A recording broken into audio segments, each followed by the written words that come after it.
다시 해야 되나? 주님의 이름으로 사랑하고 축복합니다. 하나님께서 예비하신 한량없는 은혜와 복이 사랑하는 우리 성도님들의 삶에 구석구석 흘러가기를 원합니다. 하나님이 모든 영역에 개입하심으로 말미암아 하나님이 싫어하는 그런 어둠의 그늘들은 싹 사라지고 하나님이 허락하시는 그 광명한 빛이 늘 충만하게 임하기를 간절히 소망합니다. 그러나 세상 가운데 이 연약함이 있으니까 우리 오늘 안수 집사님께서 기도해 주신 것처럼 전쟁이 있어요. 더 많은 아픈 일들이 있습니다. 그런 어둠이 속히 물러갔으면 좋겠어요. 우리는 더 그런 심령으로 애타는 마음으로 함께 기도했으면 좋겠어요. 하나님은 이 광명한 빛 가운데 우리의 모든 어두움이 흑암에 앉은 백성들에게 그 빛으로 오셨는데도 불구하고 왜 이런 일이 일어나는지 너무나 안타깝기 그지없습니다. 우리가 세상에서 역할이 있죠. 빛과 소금의 역할을 해야 될 거라고 믿습니다. 우리 일단 그 자리에 가서 전쟁을 뜯어말릴 수는 없지만 기도해서 전쟁이, 기근이, 테러가 모든 불의한 일들이 멈췄으면 좋겠습니다. 그리고 무엇보다 우리가 그 하나님이 기뻐하시는 삶을 살았으면 좋겠습니다. 소망하죠. 하나님은 우리 가운데 예수 그리스도를 보내주심으로 말미암아 얼마나 하나님이 우리를 사랑하시는지를 보여주셨어요. 그리고 예수 그리스도께서 이 땅에 오신 참 하나님이심을 보여주셨습니다. 이것이 요한복음의 요한이 증거하고 싶은 것이었어요.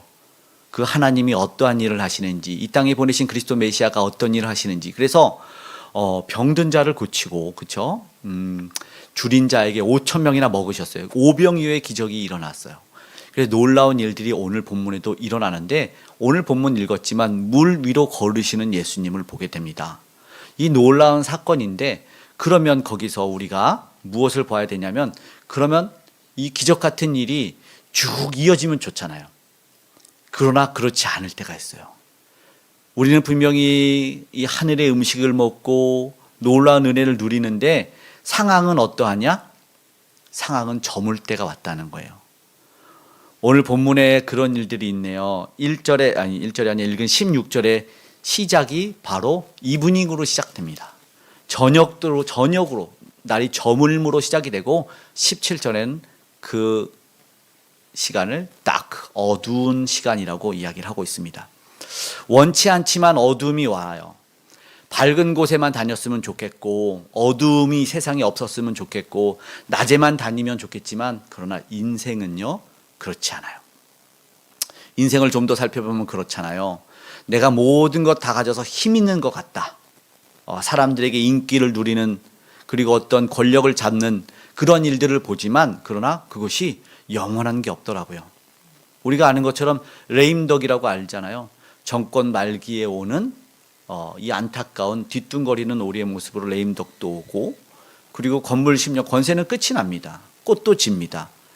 그런데 그 시기가 마치 어떤 자들은 예견하듯이 뭐 이런 일들이 있을 수 있어 이렇게 하지만 사실은 그게 인생을 돌아보면 이치 같아요. 그냥 자연스러운 것 같아요. 어둠이 올 수도 있고 빛이 올 수도 있고 이런 저물 때가 올 수 있는 것이 인생이라는 것을 알게 됩니다. 그런데 문제가 뭐냐면은 자연스러운 이치 말고 하나님이 허락하시는 저물음이 있을 수 있고 그리고 또 우리의 죄악 가운데 올 수 있는 어둠이 올 수도 있다. 만약에 하나님께서 그 저물물, 그 어두운, 그 다크의 시간을 왜 허락하셨는지를 만약에 알게 된다면 오늘 우리는 조금 더 하나님이 기뻐하는 삶을 살 수 있고 또 모르고 죄악 때문에 안타까움 가운데 어두움에 다니는 이들에게 그 빛으로 인도할 수 있는 우리가 될 수 있을 거라고 생각을 한다는 것입니다. 어쩌면 막 피하려고 하는 모습이 또는 추할 수도 있어요. 그냥 내가 막 모든 것을 해봐야겠다. 내가 그 말년을 멋지게 보내야겠다. 그러나 인간적인 노력으로 열심히 애쓰지만 오히려 더 안타까운 모습을 자아낼 수도 있는 것이 우리의 인생인 것 같다는 생각이 듭니다. 오늘 본문에 그래요. 그리고 우리 믿음의 사람들도 그렇지 않습니까? 기쁨으로 하나님께 막 예배하고 막 감사와 그 은혜가 막 충만해. 그러나 또 세상으로 돌아가면 어느덧 내가 은혜 받았는지 리셋되기도 하고 사랑의 교제를 나누다가 어느덧 또 어두운 곳으로 가게 되고 그런 것이 어쩌면 전쟁터와 같은 그곳으로 다시 가야 될 때가 있고 감옥 같은 그곳으로 가야 될 때 있고 홀로 외로운 그 길을 가야 될 때가 있다는 것이죠. 맞아요. 그 기쁨을 충만히 넘치게 받았음에도 왜 이런 일들이 우리에게 찾아올까? 그럼 어둠만이 있어서 그것이 끝이 나느냐? 어두움으로 끝이 나는 게 아니라 그 가운데 찾아오는 것이 있는데 그것이 뭐냐면 두려움이라는 게 문제입니다. 어두움 가운데 찾아오는 두려움을 극복해야 되겠죠. 이것이 문제가 될 수 있어요. 분명 오병이어의 기적이 일어났지 않습니까? 놀라운 일이었어요. 그런데 그 본문에서 오늘 이어져 가고 있는 본문이에요. 오병이어 이후에 어떠한 일이 일어나는지를 보게 되는데 그것은 오병이어를 통해서 굉장한 걸 봤죠. 어쩌면 물질적 한계를 넘어선 거잖아요. 빌립은 앞에 본문에서는 200데나리온을 이야기를 했었고 그리고 어린 나이에 그 섬김과 헌신도 경험했고 그리고 예수님의 축복과 기도를 통해서 이 놀라운 은혜를 체험하고 막 그 사랑을 경험했잖아요. 그러면 거기서 멈추는 것이 아니라 그것이 이어지는 것이 아니라 어느덧 끝나서 정말 어둠이 와버렸어요. 저물어 다크가 왔어요. 하나님은 이 현실 속에서 무엇을 원하실까? 절망과 어쩌면 낙심으로 이어지지 않겠습니까? 그러나 그것이 끝이 아니에요. 아직 남은 무언가가 있다는 걸 우리에게 알려주시기 원합니다. 예수님은 홀로 어디를 가셨습니까? 홀로 산에 가셨어요. 홀로 예수님은 아마 기도하러 가신 것 같습니다. 그래서 예수님이 제자들을 떠나가신 게 의도하신 바가 있는 것 같아요. 그러니까 제자들은 뭐냐면 예수님이 없는 상황에서 배를 타고 건너편으로 가게 되는 겁니다. 우리가 아는 갈릴리 호수 건너편으로 건너가는 폭이 13km 정도 되는데 오늘 본문에는 10여리쯤 갔다 하죠. 그러면 10여리면 4, 5km니까 3분의 한 절반도 못 간 상황이에요. 절반도 못 간 상황 가운데 어떠한 일이 일어나면 본문에 보면은 큰 파도, 큰 바람이 불어서 파도가 거친 파도라고 영어로 되어 있다고. 거친 파도가 몰아칩니다. 이것이 큰 위기예요. 얼마나 두렵겠습니까? 물론 거기에는 이 배를 늘 탔던 어부들도 있었어요.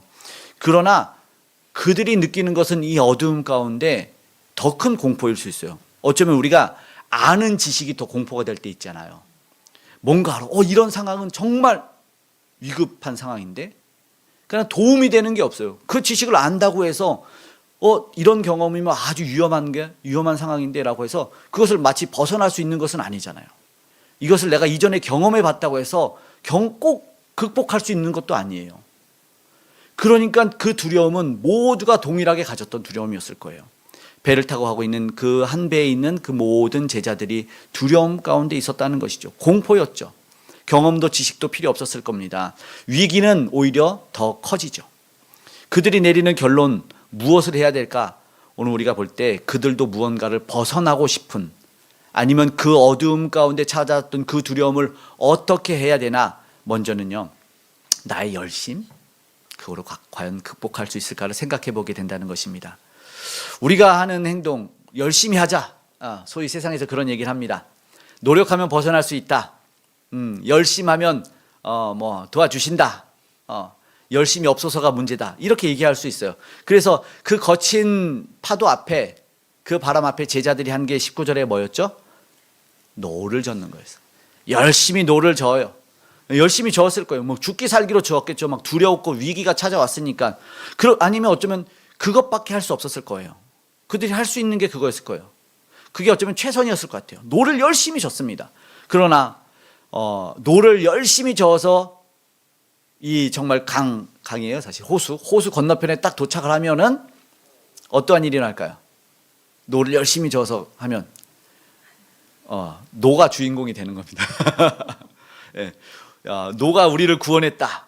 내가 열심히 했는데 이 노가 말이야 1+1으로 이제 판매하기 시작하고 노가 구원을 했다. 어쩌면 거기서 끝이 날 수 있어요. 노를 구입하라고. 아니면 또 다른 게 뭐냐면 노젓기 학원이 열리는 거죠. 당신도 갈릴리를 건널 수 있다. 특강 한 달에 완성 속성 해서 노젓기를 열심히 할 수도 있어요. 세상에는 어쩌면 그런 것이 답일 거라고 생각을 해요. 노를 구하자. 노젓기 하자. 그러면 그 열심으로 우리는 구원을 받을 수 있을 거다. 이렇게 하는 게 있어요. 그러나 그 열심이 사실은 다가 아닐 수 있어요. 그 열심으로 놓칠 수 있는 것이 있어요.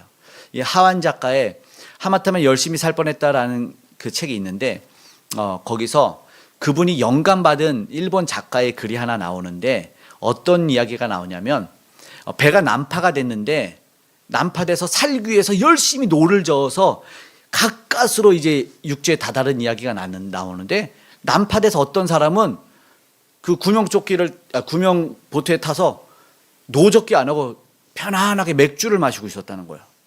근데 나 열심히 노져서 육지에 다다랐는데, 진짜 재밌는 거는 그 태평스럽게 맥주 마시던 사람도 육지에 다다른 거예요. 이게 뭔가?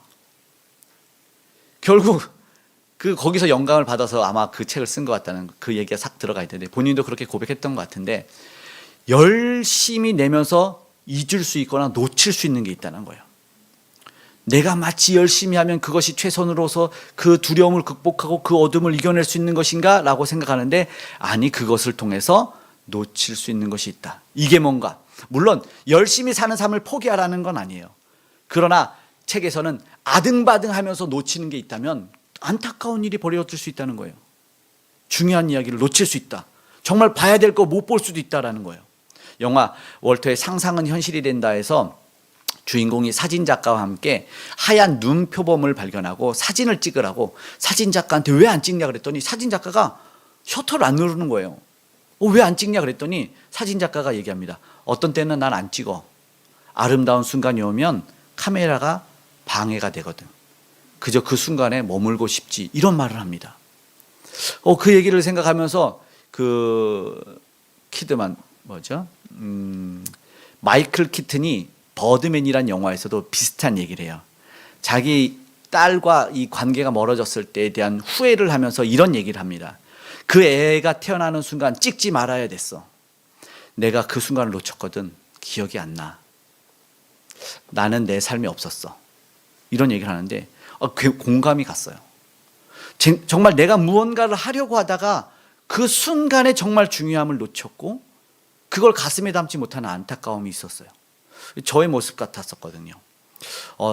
저도 이제 아이가 태어났을 때 영상을 찍었는데, 그냥 그 아이의 그 순간을 들었으면, 저도 그걸 보면서, 그 대사를 보면서 조금 약간의 후회도 그런 생각이 들더라고요. 좀 멀어졌나? 우리는 내가 무언가를 다무리하고 내가 노력해서 무언가를 벗어나고 싶어하는 그런 열심을 내는데, 정말 아등바등 세상에서도 살아가지 않습니까? 그것이 다인 줄 알고 그것이 답인 줄 알고 살아가는데 놓치는 일이 있을 수 있고, 정말 그러나 열심을 한다고 해서 그 문제를 해결하지 못할 때가 있더라는 것이죠. 왜냐하면 우리는 한계가 있거든요.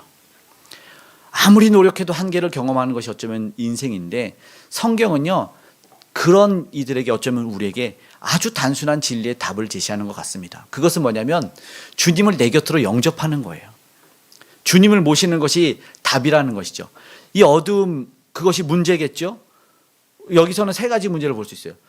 어두움이 문제일 수 있고 풍랑이 문제일 수 있어요. 제일 큰 문제는 뭔지 아세요? 그 배에 예수님이 없다는 거예요. 예수님이 없는 그것이 가장 큰 문제예요. 그런데 이 본문과 이 병행에서 나오는 마태복음과 마가복음에는 예수님이 배에 오르시니 풍랑이 멈췄다, 이렇게 표현이 되고 있습니다. 오늘 요한복음에는 그 대사는 없지만, 그것이 기록되어 있지 않지만 분명하게 이야기되는데, 생략돼 있어도 알 수 있어요. 예수님이 오심으로 말미암아 풍랑 얘기는 더 이상 없어요. 그것이 답인 거를 마태복음과 마가복음은 얘기합니다. 예수님을 영접해서 오시는, 오히려 예수님이, 오늘 본문에는 예수님이 오시는 것을 보고 두려워하는 모습을 보게 되죠. 그런데 예수님이 뭐라고 말합니까? 예수님이요, 이 풍랑이 보고 내니 두려워 말라. 오히려 예수님이 두려움을 내쫓아 주시는 분이라는 것을 이야기하고 있어요. 주님은 두려워할 존재가 아니라 주님은 우리가 기뻐할 존재이며 어둠을 물러가게 할 존재이며 우리에게 기쁨을 주시는 분이라는 것을 기억해야 됩니다. 주님이 정답인 거죠. 주님이 해답인 거죠. 거기서 오늘 정점을 보게 되는 겁니다. 그들이 두려움이 멈추는 시점은 무엇이냐면 바로 예수님을 보기 시작한 시점이라는 것을 우리는 기억해야 됩니다. 위급한 상황이 어디서 끝나냐? 예수님을 발견했을 때 사실은 끝납니다. 개인도 마찬가지고 공동체도 마찬가지고 가정도 기업도 마찬가지입니다. 나라도, 저 세상의 위기도 예수님을 만날 때 그 모든 위험은 끝난다고 생각합니다. 그 두려움을 벗어날 수 있을 것입니다. 오늘 우리가 어쩌면 나의 노젓기를 그만두고 오늘 다시 주님을 그 위험이라고 느끼는 그 자리에 모시는 것, 그 영접하는 것, 그리고 주님의 오심을 발견할 수 있기를 간절히 소망합니다. 아멘. 그렇게 될 때 어떤 일이 일어날까요? 그렇게 될 때 놀라운 일이 일어나는데 이내 목적지에 도착합니다. 기쁨으로 주님을 영접했고, 기쁨으로 주님을 영접했는데 더 놀라운 일이, 오늘 본문에 굉장히 그냥 쑥 지나가는 것 같아서 놓치는 일이 있는데 더없이 놀라운 것은 가려 했던 땅에 간 거예요. 오늘 본문을 21절을 함께 읽어봤으면 좋겠습니다. 21절 시작. 이에 기뻐서 배로 영접하니 배는 곧 그들이 가려던 땅에 이르렀더라. 아멘. 유데오스라는 부사가 들어갑니다. 헬라어에. 그리고 영어 immediately라는 말이, 즉시라는 단어가 들어가 있어요. 예수님이 왔는데 아까 많이 남았었죠. 네. 많이 남았는데 성경은 아주 단순하게 예수님이 타시자마자 즉시 목적지에 도달했다. 목적지에 도달했습니다. 여기서 분명한 요한은 구원을 이야기하고 싶죠. 문제 해결을, 그리고 이루 말할 수 없는 도달시켜 주시는 소망의 항구로 인도하는 주님이 바로 예수 그리스도라는 것을 이야기하고 싶은 것입니다. 오병이어의 기적을 통해서 사실은 예수님이 하나님의 능력을 보여주신 것이었거든요. 본문에도 나타나 있는 것이죠. 두려움과 문제가 사라진 것도 중요한데 상황이 기쁨으로 바뀌고, 그리고 목적지에 도착한다는 것을 분명하게 이야기합니다. 주님을 만났고 주님을 영접했을 때 그 기쁨은 두려움이 사라지는 것뿐만이 아니라 놀라운 구원과 소망의 인도함을 받는다라는 것입니다. 그렇게 오늘 우리는 주님을 만나야 된다고 생각합니다. 주님을 경험해야 됩니다. 네, 놀라운 일이 일어납니다. 만약에 오늘 우리가 우리의 삶 가운데 어둠에 거하고 있다면, 내 힘으로 되지 않는 그런 일들이 있다면 속히 예수님을 영접해야 될 겁니다. 저들은 물론 배불렀어요. 그렇죠? 배부른 까닭에 예수님을 뭐라고 하죠? 세상 임금 삼아야 되겠다 얘기합니다. 그러나 아니죠. 더군다나 세상 임금들은 물 위를 걸을 수 없어요. 그들이 세상 임금 삼았다고 해 보십시오.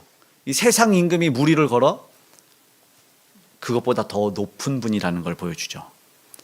물론 이 북한에 전해지는 전설에 의하면 김일성 수령 동지께서는 나뭇잎을 타고 강을 건너셨다고 얘기하고 솔방울을 던져서 수류탄을 삼으셨다고 했는데, 뭔가 타는 게 있어요. 최소한 나뭇잎은 타야 되잖아요. 그죠? 네, 나뭇잎 보트인지, 보트 이름에 나뭇잎이 써 있었을지 몰라요. 제가 생각하는. 뭔가 타는 매개체가 있었잖아요. 최소한. 서핑을 하든 뭘 타야 되는데 예수님은 타지도 않아. 그것만 보더라도 예수님이 얼마나 위대하신 분이냐 알 수 있잖아요. 얼마나 놀라우신 분이냐. 그러면 세상 임금과 세상과는 정말 다른 분이라는 것을 증명해 보이셨는데도 불구하고 왜 세상으로 저들은 가두려고 하느냐. 이들이 예수님을 임금 삼으려고 하는 목적이 뭔지 알죠? 배부른 까닭이라. 배부른 까닭이라. 그리고 로마라고 하는 이 정치적인 세력을 무찌르고 싶었던 거죠. 그러니까 정치적으로 이용할 지도자를 뽑으려는. 그런데 25절에 보면은 그들이 또 예수님 뭐라고 하면 랍비요 언제 여기 왔습니까? 임금이면 임금이지 또다시 선생님으로 격하시키는 거죠. 사실은 예수님을 그들이 낮출 수도 있고 높일 수도 있고 그들에 의해서 높임과 낮음을 받을 수 있는 분이 아니죠. 아니에요. 무엇이 문제인지를 분명히 알아야 된다는 것이죠. 세상 임금 삼을 수 없었다는 것이죠. 지금 예수님은요, 사실 예수님이 어떠한 분이신지를 알려주고 계셔요. 연속 콤보가 이어지고 있지 않습니까? 그러니까는 세상에서 할 수 없는 일을 38년 된 병자를 고치셨고, 놀라운 일들을 행하시고, 오병이어의 기적을 행하시고, 이게 말이 됩니까? 광야에서 하늘 양식 배불리 먹고 남았어요. 그리고 목적지에 도착했어요. 아니 그들이 경험한 것만 보더라도 충분히 이거는 세상 임금과는 다르다. 뭐예요? 야, 하나님께서 메시아를, 진정한 왕 중의 왕을 보내셨구나. 우리 인간이 도저히 해결할 수 없는 문제를 해결할 분을 이 땅에 보내주셨구나. 이걸 깨달아 알아야 됐는데 이 연속 콤보를 보여주셨는데도 불구하고 예수님을 알지 못하고 깨닫지 못하는 일들이 일어났다는 것이죠. 놀랍고 안타까운 것이죠. 오히려 그게 더 놀라운, 안 믿는 게 더 놀라운 거예요. 예수님이 놀라운 일을 행하셨는데 안 믿어, 못 믿어, 랍비로 여겨, 그들이 임금 삼으면 임금이 돼야 돼. 이게 더 놀라운 거라는 것이죠. 예수님은 지금요 물 위로 걸어와요. 그러면 그게 그냥 단순히 와 무리를 걸으셨네라고 놀랄 일입니까? 예? 무리를 걸었다는 그 사실이 그 기적을 보이셨다고 그걸로 놀라서 그치려는 게 아니죠. 예수님은 진정한 구세주로 그들이 믿기를 원했다는 것입니다. 예수 그리스도 세상을 구원할 구세주가 이 땅에 오셨구나라고 선포하고 그들을 믿기를 원하셨다는 것이죠. 세상 임금 삼아서 자기들 배불리 먹으면, 그리고 그들을 괴롭히는 민족들을 몰아내주면, 그러면 그들이 내 조건에 만족했으니까 조건적인 임금 삼는 그것이었을까요? 아니에요. 왜 무리를 걸으셨을까? 그들이 두렵게 했던 문제 위에 걸으시는 분이라는 걸 보여주는 거 아닙니까? 그 자신의 삶을 흔들고 위기와 두려움과 겁을 주는 것들을 지금 밟고 서 계신 분이 예수님이라는 걸 보여주는 것이죠. 어두움입니까? 어둠을 뚫고 오시는 예수님이라는 것이죠. 어둠에 아랑곳하지 않고 오시는, 순간이동해도 되고 하늘 날아서 오셔도 되잖아요, 예수님이. 그런데 예수님이 그것 아니라 굳이 물 위로 걸어오시는 모습을 보십시오. 보여주고 계시지 않습니까? 물이 너를 엄몰지 못한다.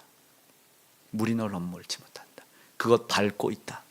광야에서도 그거 보여주시지 않았습니까? 먹을 것이 없는 곳에서 반석에서 물이 나게 하신 하나님, 광야에서 빈들에서 먹을 것을 주신 하나님.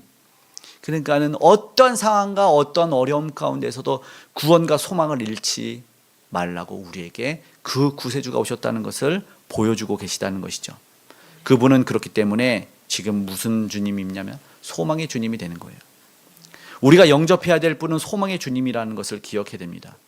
오늘 본문을 마치 묘사해 놓은 시편이 있는데요, 우리 시편 107편인데 그 본문 함께 읽어봤으면 좋겠어요. 107편 25절부터 함께 읽겠습니다. 여호와께서 명령하신즉 광풍이 일어나 바다 물결을 일으키는도다. 그들이 하늘로 솟구쳤다가 깊은 곳으로 내려가나니 그 위험 때문에 그들이 영원히 녹는도다. 그들이 이리저리 구르며 취한 자같이 비틀거리니 그들이 모든 지각이 혼돈 속에 빠지는 도다.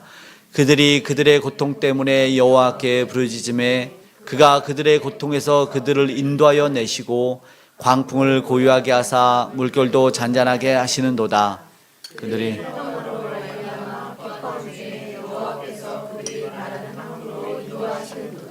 아멘. 예전 성경에는 소망의 항구로 인도하시는도다 이렇게 되어 있습니다. 우리를 바라는 항구로 인도하시는, 소망의 항구로 인도하시는 분이 우리 아버지 하나님이라는 걸 기억했으면 좋겠고, 그거를 친히 보여주시기 위해서 배 타자마자 immediately 곧 즉시 그 목적지에 도달하게 하신 예수님의 오늘도 놀라운 이적의 연장선에 있다는 걸 기억해야 됩니다. 우리는 무엇을 보고 있고 무엇을 보지 않고 있는지, 무엇에 가깝게 있는지 무엇에 가까이 하지 않고 있는지를 한번 점검해 봐야 된다는 겁니다. 세상 두려움을 줬던 그 모든 물, 풍랑, 그들이 위태하게 건넜던 그 배 위에, 그러나 그 물 위를 걸어오시는 주님, 그분을 우리가 영접할 수 있기를 간절히 소망합니다. 주님, 그분과 멀어지는 것이 가장 큰 두려움이 될 거예요. 오늘 앞에 읽은 본문이 16절부터 읽었는데 15절에 예수님이 한 가지 교훈을 주신다고 생각을 해요. 15절 말씀을 함께 읽어보겠습니다. 그러므로 예수께서 그들이 와서 자기를 억지로 붙들어 임금으로 삼으려는 줄 아시고 다시 혼자 산으로 떠나 가시니라. 아멘. 예수님이 등산하기 위해서 산에 갔다고 생각하는 사람이 없어요. 모두 다 예수님은 산에 기도하러 가셨구나라고 이야기하고 번역을 합니다. 해석을 합니다. 예수님은요, 그러면 지친 가운데 아니면 그들이 왕삼의 그 기쁨 가운데 어디를 갑니까? 하나님에게 나아가는 거예요. 하나님에게 가까워지는, 때로는 사람 때문에, 때로는 그 현상 때문에 거기서 기쁨으로 오케이로 만족하는 것이 아니라 가장 두려웠던 것이 뭐냐면 우리에게 교훈하시기를 하나님과 멀어지는 것이 두려운 것이다. 그래서 하나님과 가까워지는 시간을 반드시 홀로 갖는 것을 보여주고 계시다는 것이죠.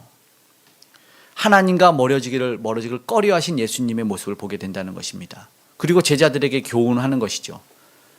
다른 성경에도 보면 그리고 새벽 미명에 습관을 따라 기도하러 가는 예수님을 표현하기도 하고 많은 병자를 고치고 그때 얼마나 지치셨을까. 그러나 피곤함을 이끌고 예수님은 기도하러 가는 하나님과의 교제를 끊지 않고 있다는 것. 더욱더 힘들수록 하나님과 가까워지기를 애썼던 우리 예수님을 발견하게 됩니다. 오늘 예수님에 보면 우리가 또 다른 성경에서 그런 교훈이 있는데 이게 권력이 정권이 4번 바뀌면 사실 물갈이가 되잖아요. 4번의 정권이 바뀌었는데도 여전히 꿋꿋하게 버틴 인물이 하나 있는데 그가 다니엘이라는 사람이에요. 다니엘이 그런데 유일하게 위기를 경험할 때가 있었어요. 언제였냐면 습관을 따라 기도하는 것을 멈추려 했을 때. 다니엘을 시기하는 사람들이 다니엘이 흠잡을 데가 없으니까 저 사람이 맨날 기도해요. 예루살렘에 가서 기도해요. 기도 못하게 해주세요. 그랬는데 다니엘이 여전히 기도합니다. 저는 그 모습이 바로 그것이라고 생각해요. 죽이려고 하죠. 죽을 위기가 와요. 세상은요 하나님과 멀어지게 만들려고 하고 기도 못하게 만드는 거예요. 그러나 다니엘을 포기할까요? 절대 포기하지 않습니다. 오히려 그 상황 가운데 사자굴에서 사자 입에서 구원해 주시는 다니엘을 우리가 보게 되죠. 더 열심히 우리가 다니엘처럼 기도해야 되고 하나님과 가까워지는 삶을 살아야 된다는 것을 우리에게 교훈으로 준다는 것이죠. 협박 안 통합니다. 그런데 우리는 협박도 없는데 협박도 없는데 주님과 그렇게 멀어집니다. 저는 생각해 보니까 어떨 때 주님과 멀어지면 오히려 협박이 있거나 위험이 있으면 그나마 좀 가까워져요. 근데 언제 멀어집니까? 좋은 일이 있으면 그렇게 멀어지대. 뭘 하나 사면 그거 하다가 와 좋다 이러다가 놓쳐. 좋은 사람 만나면 그 사람 생각하느라 놓쳐. 이렇게 연약하더라고요. 뭔가 있으면 배부르면 배불러서 주님을 놓쳐. 이런 게 우리 같아. 차라리 위험을 주면 그나마 조금 기도를 하는 것 같아. 오늘 우리는 어떠한 신앙생활에 머물러 있는지를 한번 돌아봐야 된다는 것입니다. 협박이 있건 좋은 일이 있건 사람이건 물질이건 물건이건 만약에 우리가 조금 더 생각하고 조금 더 우리의 마음을 뺏었고 시간을 뺏어가는 그런 것이 있다면 그것을 멀리해야 되는 것이 어쩌면 우리가 해야 돼요. 부단히 애써서 주님과 가까워지기를 힘써야 된다는 것이죠. 왜 주님과 멀어졌을지를 생각해야 되고, 그래서 그것이 만약에 주님과 멀어졌다면 그걸 미워해야 되는데 그게 안 돼. 그게 안 돼요. 이게 안타까운 것이죠. 여기서 누가 만약에 무슨 명품을 하나 딱 주면 그분 예배 끝납니다. 명품. 아니면 누가 예배 잘 드리고 와 그러면은 준대. 그러면은 맞아. 학생들이 수련회 가면 그래요. 너 잘 드려와 그러면은 용돈 얼마 줄게. 그러면은 아이들은 수련회 가서도 얼마 받으면 그걸로 뭐 해야지 이것만 하지. 하나님이 개입하셔서 놀라운 일도 일으키지만 거기에 빠져 있을 때가 사실 우리의 연약한 모습이 거기에 빠져 있어. 그러면 우리가 그런 경각심, 왜 주님과 멀어지게 되느냐, 무엇이 나를 주님과 떨어지게 만드느냐를 우리는 생각해 봐야 된다는 것입니다. 어쩌면 그것이 누군가의 재력이건 능력이건 명예건 인기건 지식이건 그것이 나와 주님을 멀어지게 만든다면 주의해야 된다는 겁니다. 가장 큰 두려움은요, 주님과 멀어지는 거예요. 주님이 느껴지지 않을 때라는 거예요. 그래서 오늘 우리는 어떠한 상황과 환경에서도 주님에게 가까이 나올 수 있기를 간절히 소망합니다. 주님의 곁에 머물러 있어야 돼요. 시편의 기자들이 계속 외치는 거예요. 우리도 교동문에서 읽었지만 계속해서 주님에게만 나아가는 거예요. 내가 종일토록 주님을 기다리나이다. 주님 응답하소서 계속 외치는 거예요. 그런데 사실 주님은 한시도 우리를 떠난 적이 없어요. 시편의 기자들이 주님이 없는 것처럼 외치지만 주님은 우리를 떠난 적이 없어요. 한시도. 언제나 주님은 우리 곁에 사실 계셨어요. 동이라는 사극 드라마에서 이 한효주 여자 주인공을 죽이려고 했을 때 그 집에 불을 지르거든요. 그래서 타서 이제 죽을 것 같은데 갑자기 왕이 보낸 이 특공대가 한효주를 딱 구해내와요. 그리고 나서 왕과 대면하는데 왕이 딱 얘기를 하죠. 내가 너를 한시라도 잊은 줄 아느냐. 너무 감동적이더라고. 절대 안 잊어. 구원해내요. 위기 때 구원해내요. 너무나 그게 이제 맞아. 우리 주님이 한시도 우리를 잊지 않고 위기의 순간에 돌아보면 옆에 계셨어요. 옆에 늘 계셨어요. 주님은 우리를 결단코 떠난 적이 없다는 것을 꼭 기억하시길 바랍니다. 단지 주님이 안 껴지면 우리가 등을 돌리고 있었다는 것이죠. 오늘 이 말씀을 생각하면서 제가 생각나는 찬양이 있었어요. 과거 이 저의 모습 때문에 제가 이 찬양 때문에 한동안 눈물 졌던 건데 지금은 찬송가가 275장으로 바뀌었는데 예전에는 찬송가가 333장이었는데 이게 뭐였냐면 날마다 주와 버선교예요. 그래서 버선교가 뭐지? 버선교가 뭔지 아세요? 찾아봤더니 버선교가 멀어져라는 뜻이에요. 찬송가가 바뀌면서 멀어져로 바꿨어요. 근데 이 버선교라는 말, 이 단어의 뜻을 알고 나서 그렇게 은혜 받아서 음은 내가 몰라도 예전 찬송은 333장이었는데 음은 몰라도 제가 정말 부르면서 늘 그랬어요. 날마다 주와 버선교, 날마다 주와 버선교, 날마다 주와 버선교. 그리고 그 크신 사랑 버리고 이걸 막 찬양하면서 정말 많이 울었어요. 제 모습이 날마다 주와 버선겼던, 날마다 주와 멀어졌던 모습이어가지고 늘 그렇게 눈물 짓고 울었어요. 안타까운 모습이었죠. 그리고 정말 오늘 우리에게 깨닫게 해주시는 것은 뭐냐면 뭐가 답이냐라는 건데 그 답은요 바로 주님께 가까이 가는 그것이 오늘 우리에게 주시는 답이라는 것을 기억했으면 좋겠습니다. 주님과 가까워져야 되는 거예요. 제일 두렵고 가장 큰 문제는 주님과 멀어지는 일이에요. 그래서 오늘 우리에게 유일한 답을 주십니다. 주님과 가까워지는 것. 그래서 오늘 우리가 결단하고 찬양하기를 원하는 거예요. 주님과 가까워지기를 우리 찬양하며 이어 기도하는 시간 가졌으면 좋겠습니다.